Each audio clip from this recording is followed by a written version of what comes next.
Is AoE 4 going to divide the community, or is it already doing that? Let's have a chat about it. Hey YouTube, it's your boy Widgie here. Got something different for you today. It's a sort of a let's discuss, let's talk video because I want to talk about Age of Empires 4 and the overall community and the franchise as a whole and what I think's happening and going to be happening in the future. And I want you guys to let me know down below in the comments what you think. And of course, let me know if you want me to do this more in the future. So let's jump into the first thing of the video, which is the current situation and how I feel about it. So I know a lot of you guys have been asking me through YouTube, through Twitch, hey Widgie, what the hell are you going to be doing when Age of Empires 4 comes out? Are you going to be sticking to good old AoE 3 or are you going to be playing AoE 4 like the rest of them? And I'm going to say to you, I'm going to give it a go. If you guys have the means to play that game, I would honestly play it. Even if you maybe be a bit disheartened from the closed beta or the open beta or whatever you want to call it, the public stress test, I would still give it a go. Give it a go, maybe try out the campaign, get into competitive play. And if you still honestly don't enjoy it and you do refer back to your older game, whether that's AoE 2, AoE 3, AoE 1, whatever it is in the franchise, if you find that game more enjoyable and that scratches your itch, then switch it up, leave AoE 4, and maybe come back to it in the future. So that's how I feel about it. I honestly feel that I'm going to be giving it a go. Definitely 100%. Most likely sinking 50 to 100 hours into the game. I really want to get on the 1v1 competitive side and just play it and see if I enjoy it. If I don't enjoy it, I'm just going to move on. I'm going to try something else and then I might return in the future. I'm not going to be governed by people through YouTube or Twitch that want me to do the game. If I don't find the game enjoyable, why on earth am I playing it? It won't provide good content for you. It won't be as enjoyable if I'm not enjoying the game.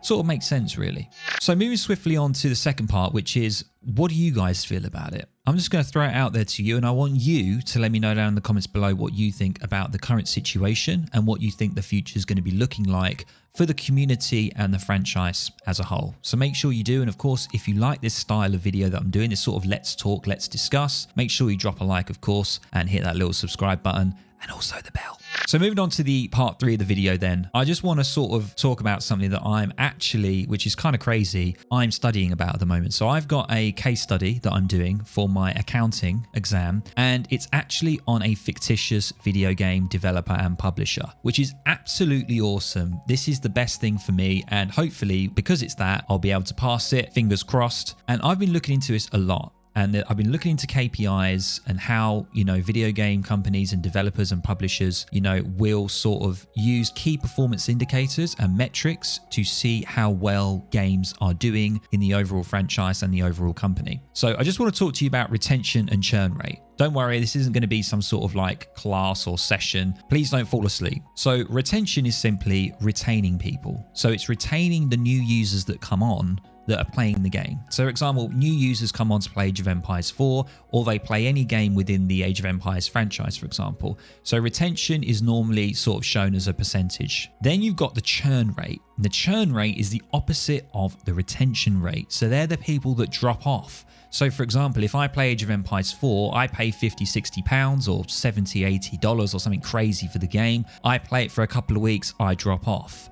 I would be a statistic for the churn rate. So what I'm trying to say to you guys is, the way that I look at it, and this is kind of a bit blasé, but the way that I look at it is, if the churn rate is lower than the retention rate, that means one thing, and that means that we have a net increase in players coming to the franchise and the RTS genre as a whole. And I've got to say to you, that is the most important thing for me. I'm not going to be too worried about how many people are on Age of Empires 3, how many people are on AoE 2, how many people are on AoE 4.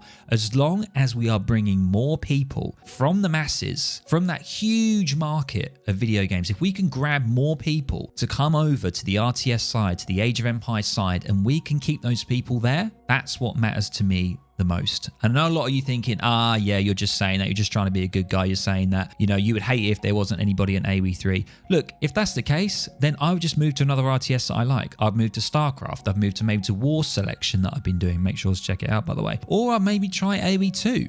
I've got the game and I'm thinking of playing it. So there's plenty of options out there, plenty of options. So that's my sort of view on that, and I hope that you guys can share that as well and understand what I'm talking about.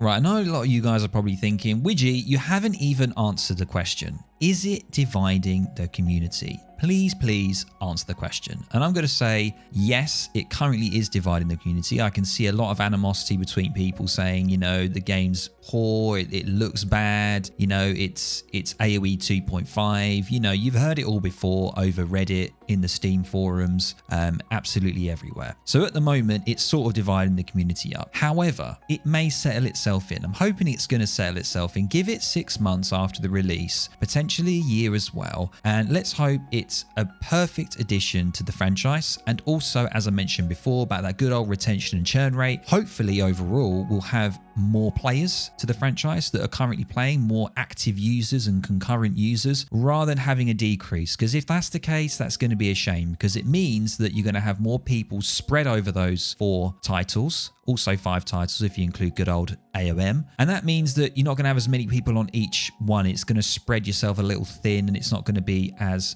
fun of an experience if you're playing competitively. So there you go. I've answered the question. Leave me alone. So I hope you guys really enjoyed this talk. Please let me know in the comments below if you want me to carry on doing these sort of talks, and whether or not you think they're actually beneficial. You know, whether or not there's some things I've talked about that you didn't actually mention. And of course, let me know in the comments if there is anything that I've missed out. Maybe there's something that I've completely missed. Anyway, guys, I hope you enjoyed this. Please let me know in the comments below. Drop a like. And of course, you can catch me streaming on Twitch at Widgie1. Take care, guys.